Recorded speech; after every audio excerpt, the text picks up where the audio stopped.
What's up, Long Island retro gaming fans and all retro gaming fans out there? It is another episode of the Long Island Retro Gaming Podcast, and I am your host, Mike Staub, and today is episode number 11, and we have a very, very special guest on today's show.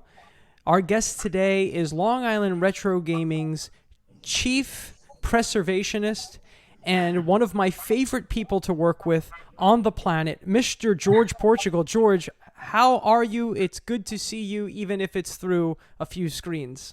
Yeah, thanks so much, Mike. It's a pleasure to be here. It's always awesome to see you again and just hang out and talk about our favorite topics, talk about video games. I know it's so much of our lives is not talking about video games. And it's always great when we get a chance to do that and sit down and actually talk about it for a while. Because even when we're working on the convention or the expo, rather, and doing all this other stuff, it sometimes feels like, oh man, I would just love to sit down and just talk about stuff and talk about games and really wax poetic on this, like you said, our favorite topic.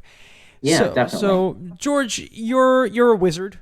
I think if anyone follows you on the internet, you could follow George on our Facebook channels with his Fix It Friday videos, or you can follow One Up Restorations on your social medias. George is able to, first of all, I'm pretty sure that you're able to fix literally any old console. And if you can't fix it, it's either not broken or it's time to just give up and buy something new. It's I'd say that's kind of right. I mean, don't get me wrong, there's sometimes stuff that I can't fix that maybe somebody else can fix. But I have a pretty good track record. I've fixed pretty much every version of a console you could imagine and some extremely rare stuff. And yeah, that's what I love to do. That's like my real passion project there. No, yeah. It's a beautiful thing because I don't think, and I want to talk about this a little bit with you, I don't think a lot of people understand the overall importance of video game preservation. And whether it's actual software or if it's hardware or things like that. These are things that we will lose if we don't preserve them in one way, shape, or form. So as Long Island Retro Gaming's, chief preservationist, how does that bring you into the fold, like with the preservation, like the actual preservation of things? And I know you mostly work with hardware, but I know, how do you feel with software and things like that as well? Yeah, I mean, software is just as important to me as hardware is. But you're right, like the thing I put my time and energy into is preserving the hardware. And yeah, that can be a really complicated thing. I mean, whether you like it or not, whether you're talking about consoles that were made in the 80s or 90s or even in the present day, they all have a shelf life. They're not going to last forever. There's components that fail over time. There's chips that fail, some of which can be replaced, some of which are proprietary. And, one could argue like, all right, so, let's just say someday there are no more, Super Nintendos anymore, right? Like whatever, we have the binary files, we have the games, we can still play them. And yes, that's true, but it's not just a matter of playing them. It's about recreating an experience, like an experience that was current at that time. Playing on a CRT, playing with a real Super Nintendo with a real controller, and having something that's accurate, that's very accurate. And the best way to do that, the most foolproof way to doing that is with real hardware. And so the thing that I focus on for the expo and just in general is to try to preserve as many of these consoles as possible, so that all sorts of people can enjoy them. People who lived through this time period, like myself, and then people who never did. Yeah, so that's the beauty of it, right? The beauty of it, and the beauty of what we try to do with the expo as well, is that we're not only there to make folks like us who grew up with this hardware or the software, it's more than to just give us the nostalgic warm fuzzies. It's also to introduce younger and newer generations to these games as they were played on their original hardware on a CRT.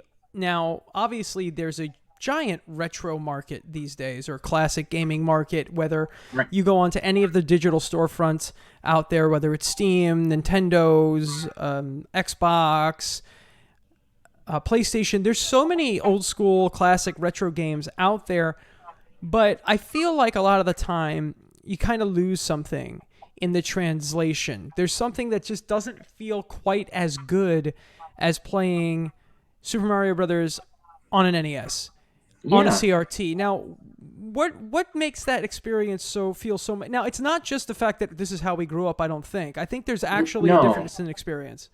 Yeah, I think there is too. I mean, yeah, definitely a big piece of it is if you live through that time, it's that context of getting all of those elements lined up perfectly so it's like what you experienced when you were a kid or what have you.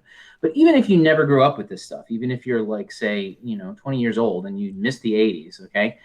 And you want to play something like Ninja Gaiden, or Battletoads or something like that on NES, yeah, the best way to play something like that is on a CRT and with an original controller and with original hardware. And for some games in particular, it really matters. Like there's games that like say Mike Tyson's Punch Out or some of those games I mentioned before, Battletoads or Ninja Gaiden, that have like very precise timing where you've got to be like, not necessarily pixel perfect, but pretty damn close to that in order Mm-hmm. to execute a move, just to get through the game, to beat the game.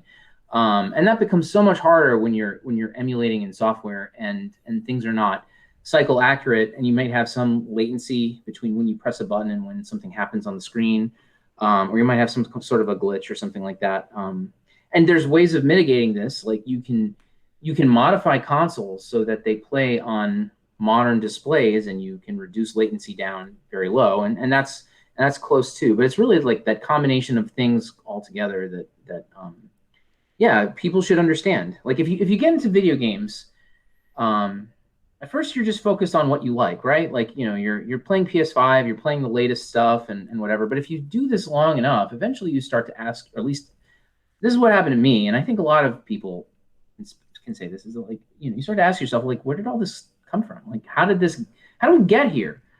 It doesn't mean that I'm gonna have to play like 1971 Computer Space and think it's like the best video game ever. It actually is pretty bad, Yeah, yeah, but but it's really cool to look at. it's very cool to look at. But you and I know, Mike, the soundtrack is not that great. No, definitely Um, not. We've heard it no, over and over and over again, actually. for hours, yeah. But that's not the point. The point is just to understand the context of like how to get here. Like how did these ideas build onto each other to give us what we have now? And in the process, you'll find things that you love, stuff that you didn't grow up with, that you're like, this is amazing. Yeah, And what better way to experience that than with the real stuff, with the real hardware? with the real deal. And I understand that not everyone has the access to old consoles. I understand that not everyone has access to a CRT, but that's the beauty of the Long Island Retro Gaming Expo and why people can go to it and actually experience a lot of this stuff firsthand. But to bring up a point when you're talking about like Mike Tyson's Punch Out, I remember playing Mike Tyson's Punch Out on the Wii U Virtual Console, and this was before I really totally understood the difference in the translation between console and console, and I was terrible. And I'm like, oh, maybe I'm just getting old, right? Right, And then I right. went and played it on a CRT with original hardware, and I was better than I was when I was a kid. And I'm like, oh, there's something, we're losing something here. Something is lost. And there are some great consoles out there, some like retro remake consoles that do a really great job at Yeah, kind of upgrading things for you, whether it's what Analog completely. puts out. For one, I know, George, you do tons of modifications to old consoles that help them play on regular TVs. There are I do. devices that And you I can love that use. stuff too. That has its place, and I do love that. Yeah. Yeah. And in the end, it's something that it's giving people a more pure experience, even if they don't necessarily have all the proper tools. Now, I'm a big Yeah. fan of the access to video games. I'm a big proponent of the access, especially to classic stuff. And even if the digital storefront games on Steam or PSN or Xbox Live Arcade or Nintendo's download network, even if they're not great or not perfect, I really do appreciate the access that people get to these games. And I think that they Me ultimately too. end up being a gateway Yeah. into the old stuff. But you said something interesting before where you were talking about you're playing something and then you go back, you want to see where it came from. It's like finding, it's like listening to a band and then, finding all the influences that they had. So That's exactly how it is. Yeah. your game, yeah, People think about that in music and in movies and in yeah, art, and people are used to thinking about that in those media, but it's still kind of new for people to think about that in the context of video games. It's not that old. Video games have been around in a commercial sense 50 years starting this year. so yes. so Computer Space was released in November of 71. Hmm. So once we get to November, it'll be 50 years of commercial video games. It doesn't mean that's when video games started. There were others that were precursors. Of course. But as a commercial venture, that's when it started. So yeah, it's not that new. And so as a culture and as a society, yeah, it's still new to think about it that way and try to understand that history. Yeah. Yeah, it's a modern history that really has picked up over time. And it's something that I think part of the reason why is that 50 years isn't a long time for the history Yeah. of a creative medium, but because video games has moved so quickly and has improved so much, and games from 10 or 15 years ago feel so much older than games today, for good, for better, or for worse, I think that's Sure. probably part of the reason why we have to look at games from 1971 and the 70s. We have to look at them with the same, attitude that we would look at music or art from maybe 100 years ago, maybe like double Right. the amount of time, because video games have progressed so incredibly quickly throughout the last 50 years. Now, as someone who, we're obviously gamers, we obviously love this stuff. Yeah. We eat, drink, sleep, whatever, video games. Yeah, definitely. George, I've never asked you this question.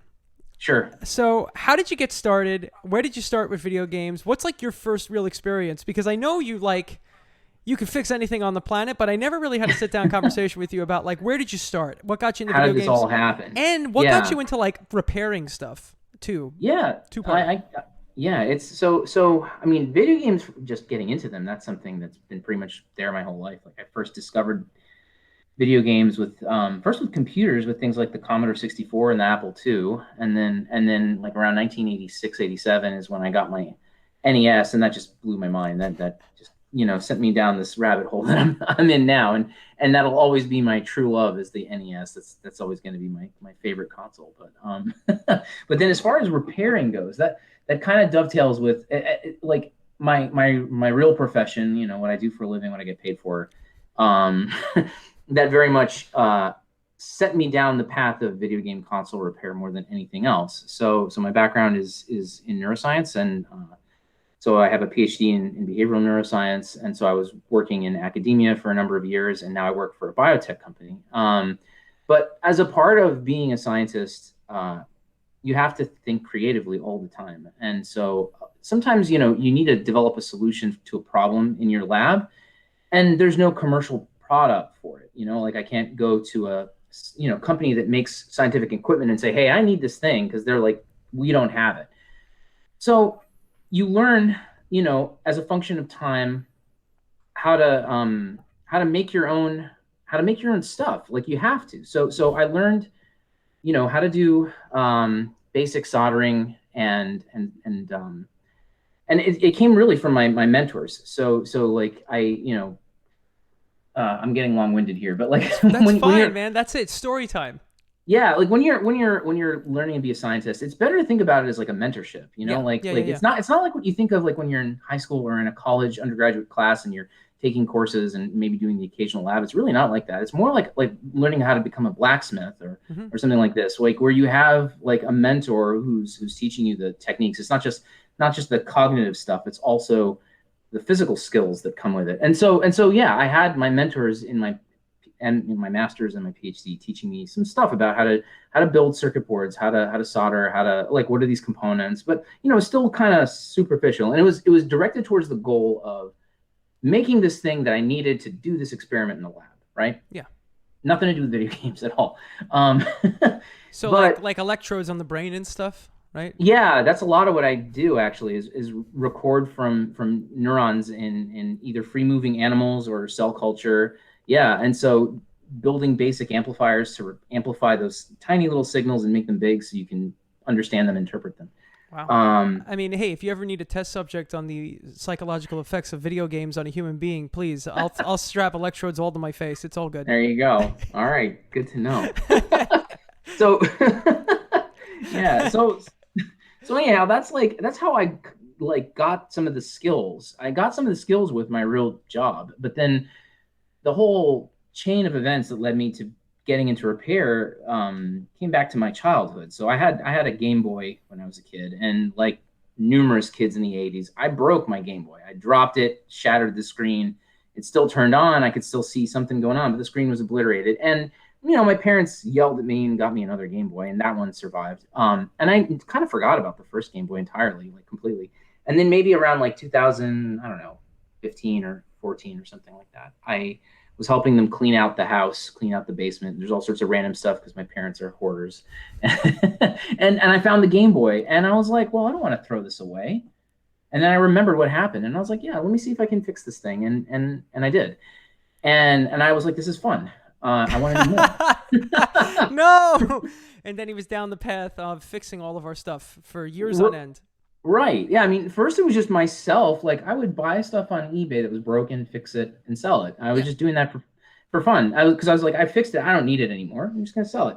And I would just do that. But then yeah, I started kind of sharing what I do with others. And then like around 2016, 2017, I started sharing what I do with others. And then that really set down an avalanche of stuff. And people and I like being intellectually challenged. Like Yeah. I'm not a person who just kind of rests on my laurels. I like to keep learning stuff constantly. So people kept giving me new things, harder things, different things. And so it just kept building on itself. That's beautiful. That's beautiful. And I'm guessing that's how you got involved with Long Island Retro Gaming, is that they saw what you were doing and they were like, hey, we would love to have someone repair stuff on the fly for us or with us.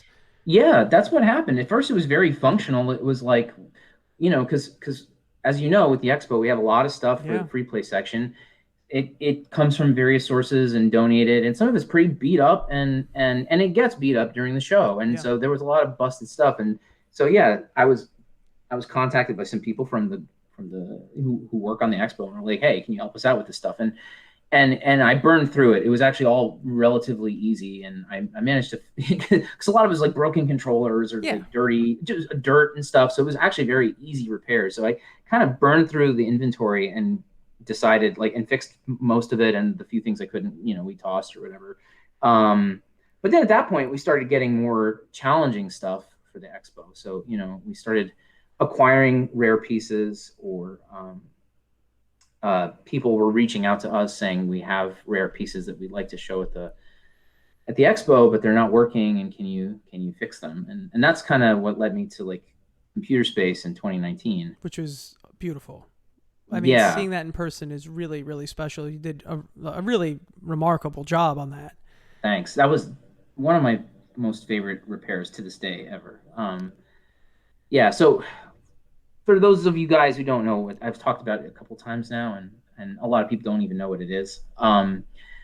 So yeah, I did mention already, like it's the first commercially made video game. It was made by Nolan Bushnell and Ted Dabney. Those guys eventually founded Atari about a year later, and they made Pong, which is what people often think is the first video game, but it's really just the first video game to enter like public consciousness and kick off the industry. Yeah. And so yeah, we had a computer space, and I'll share some of these photos with you, Mike, too. If Oh, you want please do. Yeah. to share as well. Yeah. So there was one at the Cradle Aviation Museum where we do the show, and it was broken, and it had been broken for decades. Like maybe as long as I've been alive, which is kind of crazy. Okay. Like since the 80s. Wow. Yeah. So the monitor was shattered, and the board, nobody knew if the board worked or not, and I was like, yeah, like I'd be willing to try to fix this thing. And I was like, I don't think it was maybe June of 2019, and the show is every August. Yep. So I was like, I'm not going to get this done by August. I'll try to get it done for 2020. Everyone was like, yeah, okay, sure. No one had any real expectations because it had been broken for so long, and they were like, yeah, whatever, like, go ahead.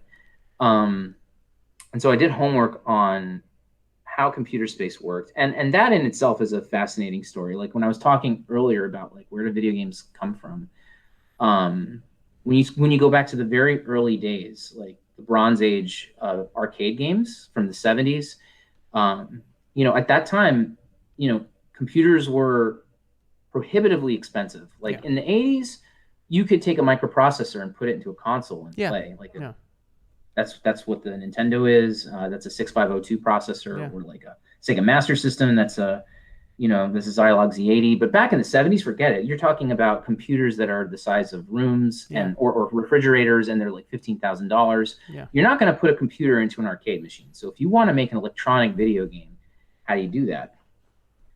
And so the guys who pioneered that, like Bushnell and Dabney, they were very creative. They used these inexpensive discrete logic chips, and they layered them onto each other, and they made something that looked like it came from a computer, Mm-hmm. but it wasn't a computer. It was all just transistor to transistor logic, just TTL logic, and I think that's also so funny about the name because it's called computer space and And there it's is no computer in there. well, I guess that's why the cabinet is so unique looking too. When you look at it, it's got that weird, like, it looks like something out of outer Star space. You know? Trek. Yeah. Yeah, it looks like a terminal from some planet when like Kirk is like visiting, some new planet in Star Trek or something. It really does. Yeah. Yeah, but I mean, I've Beautiful. played it. Like you said, it's not the best of games, but as a piece of art and a piece of history, I think it's amazing. And the It fact is. that people can actually sit there and play the first commercial video game, it really kicks off that whole Ring of History thing that we do. And I don't think there's a better way to kick it off than with computer space. Yeah, yeah. I mean, it's nice and all to see it standing there, Yeah, turned off, and that's actually what was done with it for yeah, years, yeah, actually, yeah. Just off. because no one had any hope for fixing it at all, of course. But like, but it's so much better to actually interact with it and play it and be Hmm. like, this is where video games, it's not where it's not the, again, it's not the first video game, Yeah, but it's where it became like a commercial venture where people realize we can make money from this, we can build a company and produce more of these things, and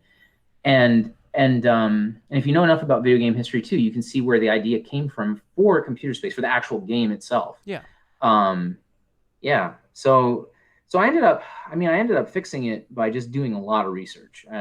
That's another thing that I love about working on really rare hardware is that it's challenging. There's a lot of times very little documentation or wrong documentation or very poorly written stuff.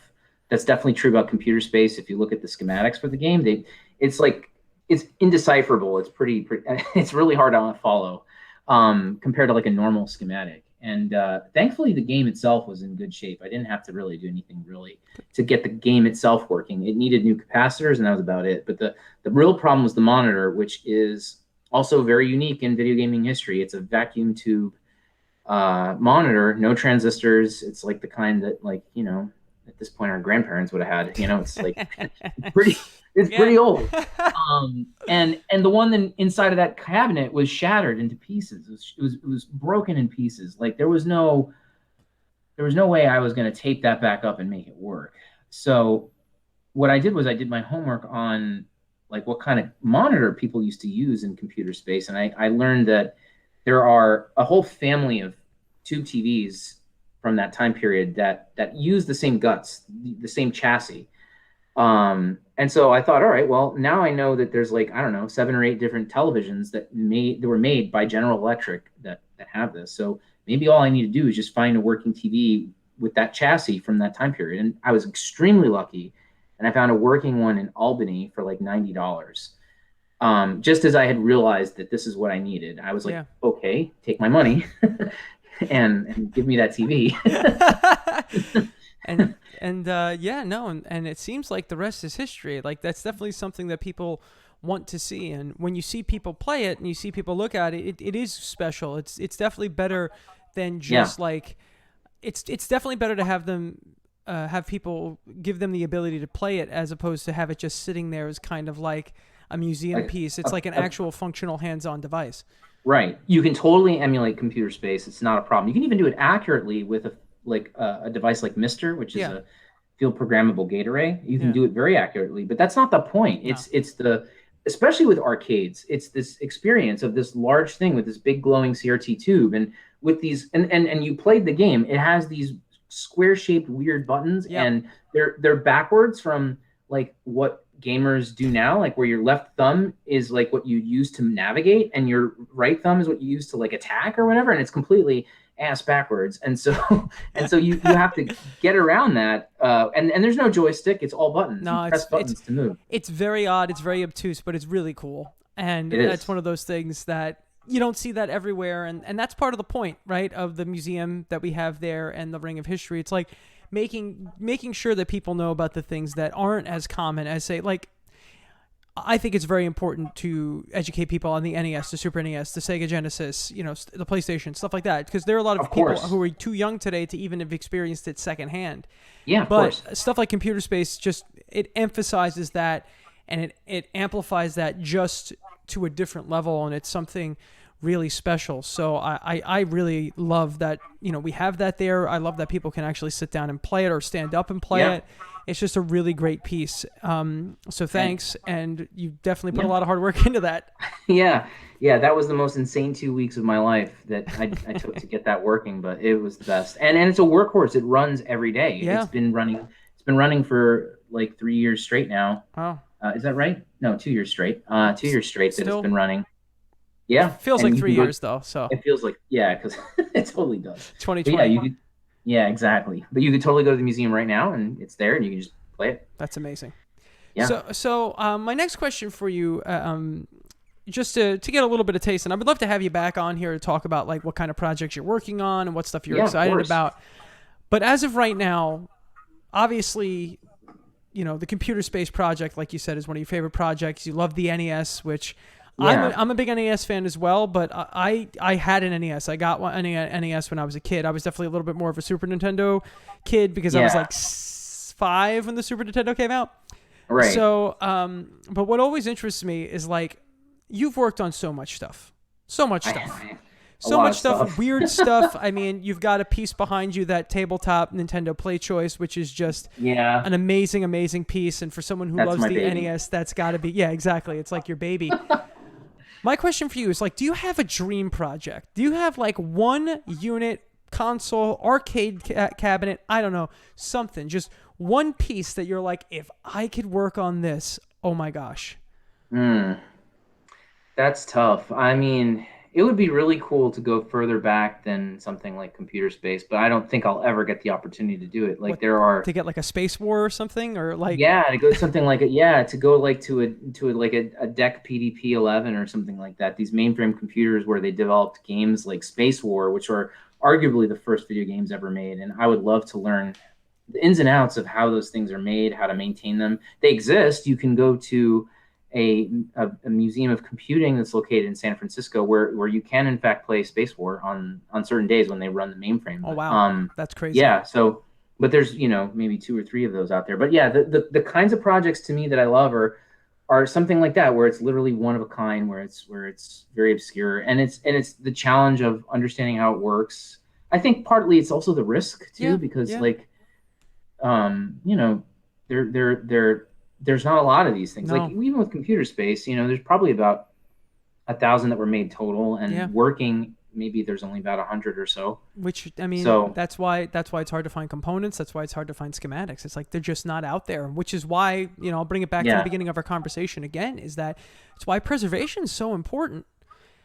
It's because when you're saying there's only 100 of these working in the world, it's like that is an endangered unit, right? That is an endangered piece of technology because, unfortunately, like you said before, these things do break.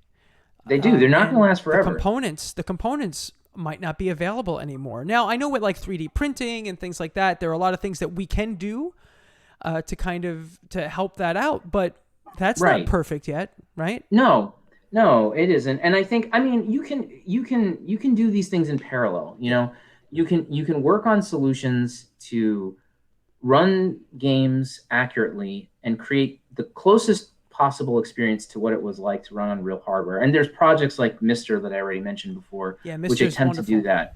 Yeah, it really is. I love it. Yeah, I gotta get one. And I really applaud all the people who develop those cores and put that community together. It's incredible. So you can do that in parallel with trying to keep the original stuff going as long as possible. And I think that that's the right approach Yeah. to preservation. It's you have your modern solutions, right? But then we Yep. also have the classic solutions to fix the things that we do have so that we can save them as well. And that's very, very important. And, we are guys that appreciate that. And I love original hardware. Do I use EverDrives? Absolutely. Will I buy a Sure, Mister? me too. Yes, very soon. I actually have to talk to you about that Yeah. off the camera. But it's things like this that it is preservation still because you're preserving both the games and the hardware and both together and separately, which is also very, very important. Now, I follow your stuff like crazy. I love watching whatever you put something up. Thanks. I am so jealous of the Astro City cabinet that you just got and repaired. I Oh, want one so yeah. badly. Like I will rob, beg, borrow, and steal to get one of my own. Uh, Just because I'm such a sucker for the Japanese arcade. But I before yeah. before we wrap up today, I want to know. Obviously, that's been a current project of yours that is beautiful to look at. Folks out there, please follow One Up Restorations online. Follow Long Island Retro Gaming online. Go to the Fix It Fridays. These are things that you can see that George has put up. It's really amazing stuff. Thanks. What kind of wacky stuff are you working on right now? Like, what's the big weird project you got going on? Big weird projects. So right now, I mean, it's so hard for me to say because sometimes I'll think something is normal and other people will be like, "Wow, that's really cool." And like for example, I'm just about done with restoring a original Konami Simpsons arcade cabinet, That's amazing. and yeah, I love it. I picked it up from the Jersey Shore about a week ago, and the game was broken, and the monitor was broken, and I've already fixed the game, and the monitor is like just about done. I have a few little minor things to do, That's great. and then it'll be out on the floor. People will be able to play it probably by this weekend, which is cool. Um, and that to me is like okay, that's about that's about average. But for like I think other people that might be something pretty exceptional. The Simpsons has a very special place in a lot of people's hearts. So yeah. Yeah, that's a great game. It didn't really get ported anywhere else too. No, it's I hard to don't get your think. hands on. No, It's and licensed. it's also that experience of playing it for real. And so Hmm. yeah, I mean, lately a lot of my attention has turned towards arcade machines precisely because those experiences that they provide are so unique. Hmm. And yeah, sure you can emulate them, but you're never going to get that real No, feeling of it. no. And so I've been, accumulating cabinets at the museum. The museum now has about 80 cabinets, which is great. Beautiful. The I think the rarest one I put together fairly recently is the Nintendo Super System arcade. Oh boy, that thing That was thing awesome. is so cool, and it's something people don't know about either. So, and I'll tell you a little bit about it Yeah, so that you we guys can learn about it. we do Yeah. also So have a so video. We do also have a video here on our channel of George and I talking about it for a few minutes. So if you want to watch that yeah, after this, go ahead and do it. But give him the Cliffs notes. yeah. I'll give you a short little thing about it. So yeah, what the Super System Arcade is it was an attempt by Nintendo to kind of market the Super Nintendo before it was released, and they had done something like this in the arcade with the NES, and that's in fact what you're seeing right behind me. Yeah. That Nintendo Play Choice cabinet is basically an arcade version of the original NES, and Hmm. so you put money in the coin slot, and that buys you time, and then it has up to 10 different NES games, and so you can select your game and you can play as long as the quarters are still feeding the meter and you keep getting more time. So this was a very successful thing that Nintendo did in the 80s when the video game console market was dead and they were trying to get people aware of their console and trying to build up hype before they released it in 1985. So this program kind of started in 84, but it was successful. It lasted till about like 1989, 1990, and that's actually when this one was made, I think, in like late 89, the one that's behind us Very cool. or behind me. So Nintendo liked that idea, and so they were like, well, let's replicate that with the Super Nintendo hardware. I mean, at this point, Nintendo ruled the world, but they figured it couldn't hurt to get the Super Nintendo in the arcade, and that's exactly what this thing is. It's this absolutely massive cabinet. It's a very beautiful 25-inch RGB monitor, and it has a arcade board which is very similar to the original Super Nintendo, but it has a couple of extra support chips, and it works in the same kind of way where you put in money and you can play three different Super Nintendo games for a fixed amount of time, depending on how many quarters you've popped in. And they didn't make that many. I mean, Nintendo didn't really need this, is what it turned out to be. Like they didn't need the Super System to Yeah, because convince people. and also the Super This, Nintendo doesn't really have a lot of arcade experience. Like I'm not thinking of like that's more of a Genesis thing, you know? It's like yeah, the Super yeah, Nintendo was more of a home console kind of experience. right. It had a slower processor, Yeah. and the games were immersive and great, but they were slower affairs. Hmm. Like even something like Gradius 3 was just a Yeah. little bit slower. But it was a way to get people introduced to the Super Nintendo and think about buying it. And so they didn't make that many of these, and even fewer of them survived. So I started with just a circuit board, and I was planning on, and that's what you and I did. We did a little video on it Yeah. showing how it works. And I was planning on, making a custom cabinet for it. Hmm. But then as soon as that video dropped, somebody reached out to me and was like, so you're looking for a super system cabinet, huh? Like, and he had one. And it was just like, yeah, exactly. Like my mind was blown, and I was just like, yeah, it's a friend of mine, Yeah, I'll take it.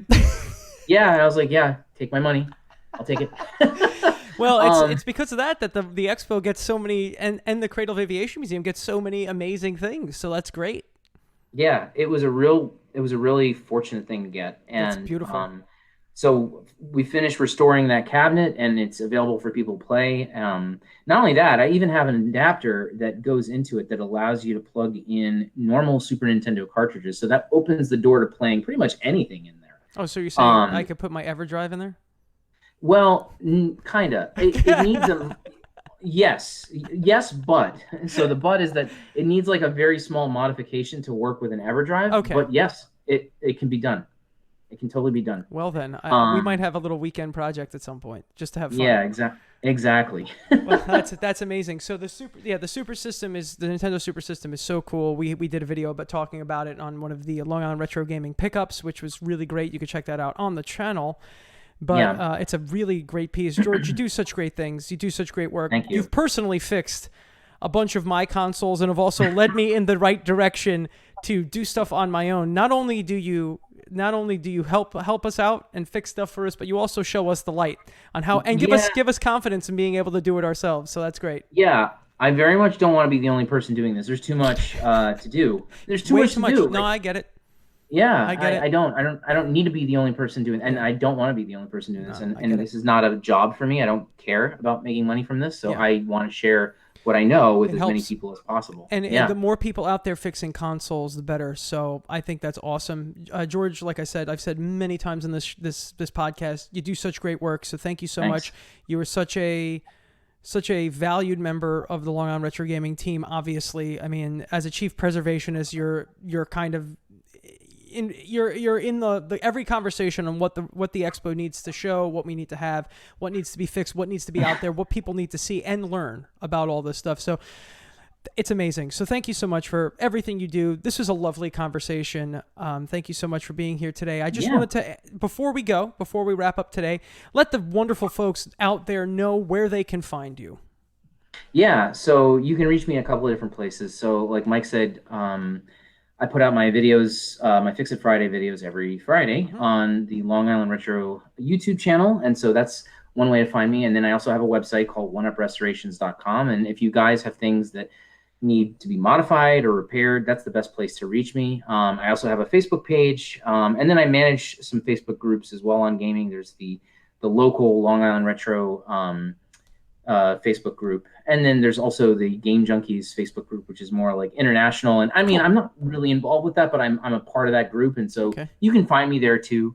So yeah, absolutely. If you guys have anything that you want help with, feel free to hit me up. Amazing. All right. Well, you heard it here first, folks. If you want to see what George is doing, please follow him on all your socials, and also you can always see a whole group of us on this channel here for Long Island Retro Gaming, also on Facebook, and all of that stuff as well. So once again, George, thank you so much. Thank you for being here. And everyone out there, please like, subscribe, follow, comment, share with your friends, do all that stuff, because you want to make this podcast and everything we do more visible, because the more people see it, the more people get interested, the cooler things we can get. So for George Portugal, I am Mike Staub. Thank you so much for watching and or listening to episode 11 of the Long Island Retro Gaming Podcast. And we'll see you next month with something new and different. So enjoy.